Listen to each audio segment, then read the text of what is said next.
সন্ধ্যাবেলায় ছিল একটা নেমন্তন্ন। হ্যাঁ হ্যাঁ, এটাও কিন্তু জন্মদিনের একটা মিনি ব্লগ। কার জন্মদিন সবটাই বলবো। আর আমার সাথে যাচ্ছিল কোয়েল দিদি। কোয়েল দিদি রেডি হয়ে একেবারে আমার বাড়ি চলে এসছে, আর আমি আর কোয়েল দিদি বেরিয়ে পড়লাম। আর বেরিয়ে দেখি ফুচকা। তো ফুচকা দেখে তো আর লোভ সামলাতে পারলাম না, তাই আমরা দুজন মিলে একটু ফুচকা খেয়ে নিই, আর ফুচকার সাথে সাথে চাটও নিয়েছিলাম, চাটটাও খেয়ে নিই। আর জন্মদিনটা হচ্ছে রিমার ভাইয়ের, মানে রিমার কাকার ছেলে। আগের বছর আমি এসেছিলাম, সেটারও মিনি ব্লগ রয়েছে আমার চ্যানেলে। যাই হোক, রিমার বাড়িটা হচ্ছে আমার পাশে। ছোট ছোট ভাই বোনেরা মিলে কেক কাটার জায়গাটা একটু ডেকোরেশন করছিল, আর আমাদের ম্যাডাম মানে রিমা রানী এখন রেডি হচ্ছে।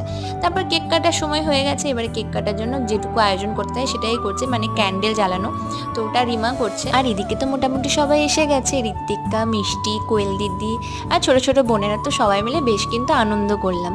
তারপর আমরা সবাই খাবার খেয়ে নিই, আর তোমরা দেখে নাও মেনুতে কি কি ছিল, আর প্রত্যেকটা খাবার কিন্তু খুব টেস্টি ছিল। তারপর সবার সাথে দেখা করে আর রিমাকে টাটা বলে আমিও বাড়ি চলে আসি। তোমাদের যদি আজকে ভিডিওটা ভালো লাগে তাহলে একটা লাইক করে দিও।